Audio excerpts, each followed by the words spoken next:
did not hear my name on the list that night, that Friday night, was when the list was read out of the Congo's first test. And all the supporters thought I should be selected. They didn't like it, so they went on a rampage, Terry bro. They broke all the PRL, Portsmouth Rugby League, right down, inside and outside. Our coach that time was Clive Clark, used to be the coach for Taranga. He came over to me and said, "Son, don't worry. You're only a young player. You didn't go down well with me. Don't tell me that I'm a young player. I'm ready." There was a Portsmouth side that was selected, and I was the captain. I think you were on my forward too. And we beat them on that Wednesday night. It was a midweek game. It was a midweek game. Days before the actual test. Yeah. So that week we played them on the Wednesday night. We beat them.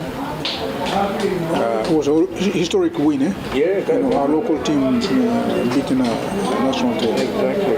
Yeah. It was an audition for you to show to the selectors, I'm ready. Yes, I'm ready. That's right. And I could hear from the crowd there. That night was just awesome. So after Wednesday night, we beat them. It was just normal for me. So I was at school. I was at administrative college, yes, doing studies, and I was at school when they called me. This was on Sunday night. They said, ask this person to go down to PNG Rugby League office. No mobile phone, nothing? No mobile phone, just telephones. So when they called, said, don't tell him anything, just ask him to go down to Portsmouth Rugby League. Portsmouth Rugby League used to be at that arcade at Morocco. So I was just surprised. Excuse me, what's happening? Just tell me what's happening here. I said, no, you've been selected for the second test. I said, wow! Yes! Man, I just was surprised, but excited. Yeah. So you packed your bag? I packed my bag, and I was the first one to book into the room. Wow. And we had our training in hotel rooms used to be the Gateway, Brock Hotel. Yeah, that's right. Brock Hotel now at one of the Kentucky Chickens. So used to be there. You and one other Me player. and Mafu Kerekere. So they dropped 2 players from the first test. Myself and Mafu Kerekere were included in the second test. What was the bonding like? I mean, getting into camp and trying to get used to the boys. Well, everybody were around me, So they were asking, how did you beat them? So I was going, so how did you lose? But I said, so everything was, like around me. So you got into camp and training. How was that trying to the training was prepare for the first test, the real test? The real test, second test was a big one. Training was normal there because usually I was really ready for it. I think my body was ready. Everything that I needed was physically, mentally. Yeah, physically, mentally. I was really ready. Okay, game day. How was it like? Oh, game day, man. Game day was. I still couldn't sink it because I'm in the biggest stage now. Eh? Exactly. Biggest stage, with the bigger boys and the place was really fully packed in all the way from the trees to the top, and man. Was it PRL or up at? No, PRL. Oh, right. Okay. PRL. That was the second test here. Second test. Yes. And the place was fully packed, I can say. The trees, the power lines were also... Typical PRL days, Hey, no space. Okay. So, there was at one stage when we were playing, I got knocked out. Because do you remember this, Joe Rapati was a big Kiwi winger. Coming down from the sideline, he was a break. And because usually the halfbacks would come for a cover with the fullback, so he stepped and I went low. He put his knees up and took my head. I went down. I went down and the crowd went quiet, silent and no noise. Now we're in trouble. I got they took me out to the side, carried me out to the side and were examining me and then, so, what's happening? I'm okay. No, we want to check. No, I'm okay. My eyes are okay. My head is okay. So no, we want to be sure you're okay. So you wanted to get back in there. yeah, I was really hungry, and I want to win this game, So just tell us about that. When the siren went full time, and then what was it like? I mean, the place was just you know how it is. crazy. You know how it is when man, the place was really packed, and everybody running out, and They ran out onto the field. yeah, the place was couldn't see anything. Yeah, and everybody was crowded. After the win, they were going to select a squad for Trans-Tasman tour. Trans-Tasman tour that will include New Zealand and Australia. Second test after the win, we came to. There was a reception at the gateway, hosted by PN Rugby, and then the tour team was announced. The tour team was announced, and I happened to be in there. I was from that time on, I was never left out. So yeah, I got selected, but also with the added responsibility as a captain. Wow. As a Kumul captain, hey, what Everything just started happening so fast. So fast, man. You said, hey, if this fellow can do it down for the lowest level, I think he can do it up there. So and still it surprised me, and I couldn't believe it. What would you attribute those? Your big rise to the top, from a nobody to somebody, and then even the captain of the national team. Yeah, I think it's giving your best, giving your best and giving it all. If you not taking anything back, and like you play and perform truthfully, faithfully with your heart, because everybody's watching, everybody's watching what you're doing on the field of play. So whether you are playing with your heart, and you're playing, of course, for your fans as well, your yes, family as well. Yes, and that's big. It's big. Even though you're small, but you got a big heart inside you. That spirit. Because remember, you can even lose the game just before coming out there spiritually. So physically and spiritually, you must be intact. I think that's what I believe. Okay, back to the Tasman challenge. It was 1987. Transferred to New Zealand and Australia. We went for a New Zealand tour before going over to Australia. We went to New Zealand, landed in Auckland.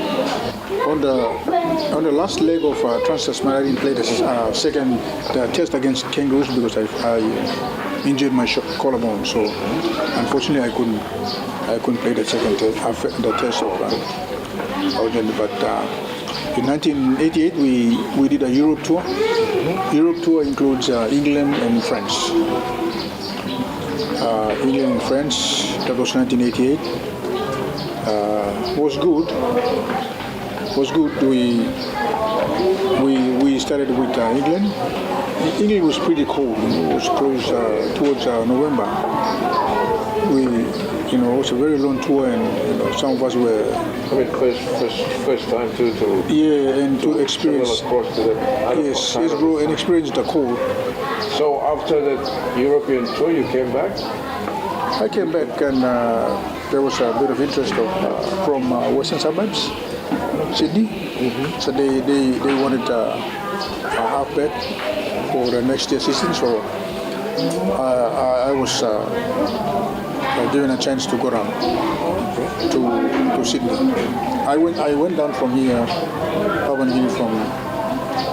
to Sydney, and Kevin Lenger, who was bigger brother of Alan Lenger, went from Brisbane to Western Suburbs to trial for that match. for that position, number 7, for Western Suburbs. Remember the black and white? Yeah. Now it's West Tigers. West Tigers now. They merged into. Yeah, West Tigers. Yeah. So they're very happy. We played against Parramatta on Sunday at Western Suburbs, Campbelltown. They were very happy. I played full time. They're very happy to see me play.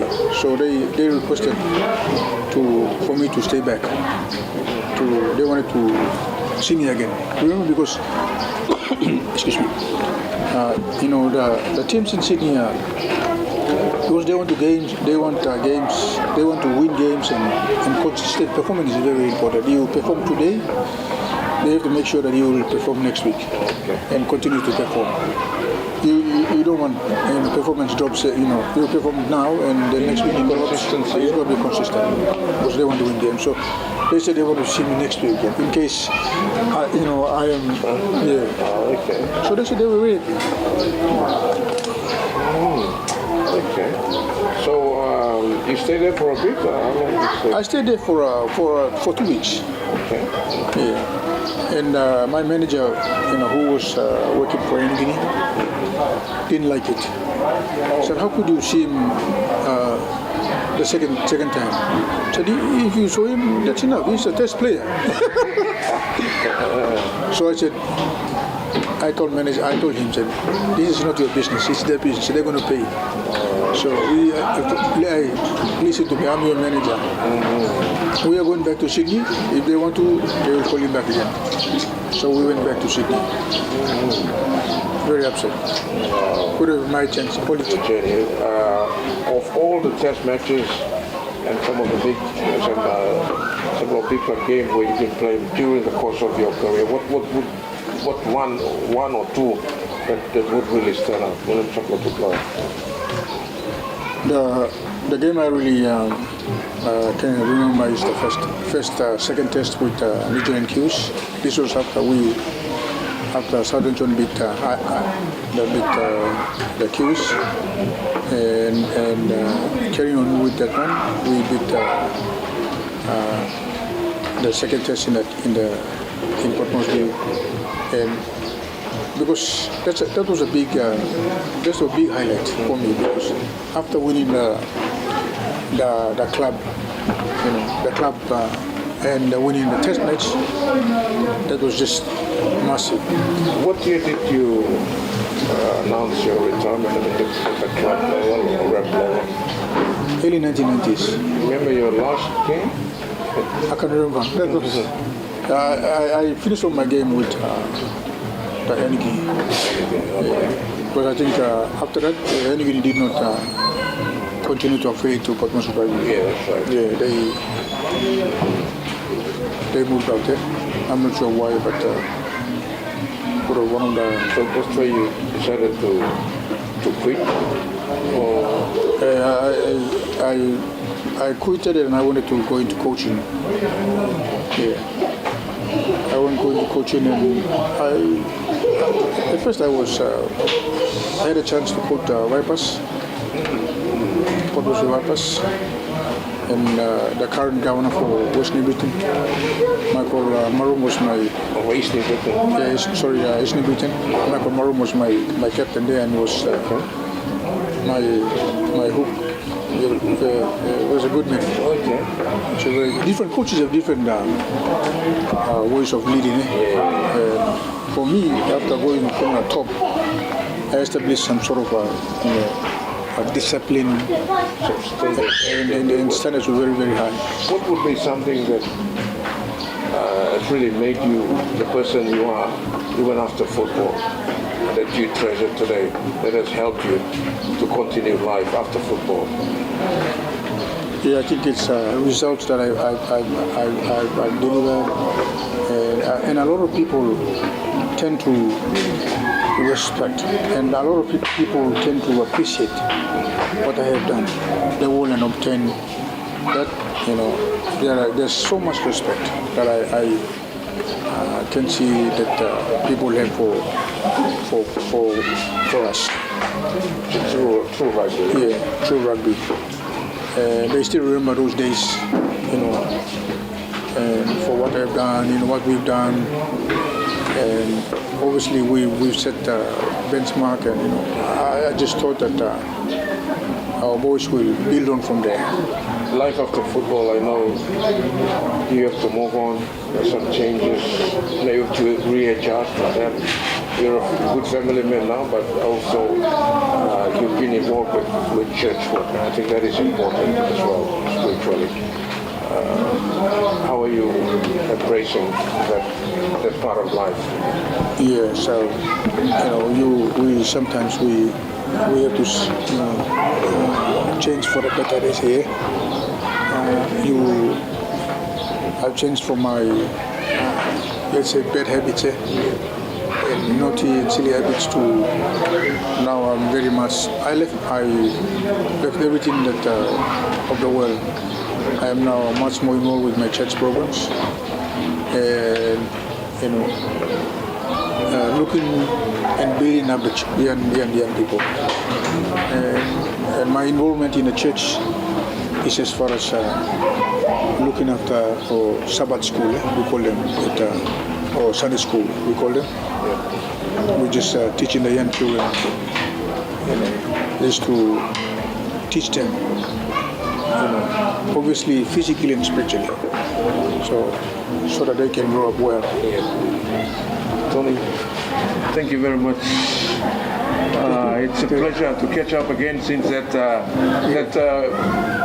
historic win against the Kiwis. That's right. Southern Zone, yeah. We're still alive because of that. Yes. God Almighty. Yes. And thank you very much for allowing us to come to your place and have this conversation with you.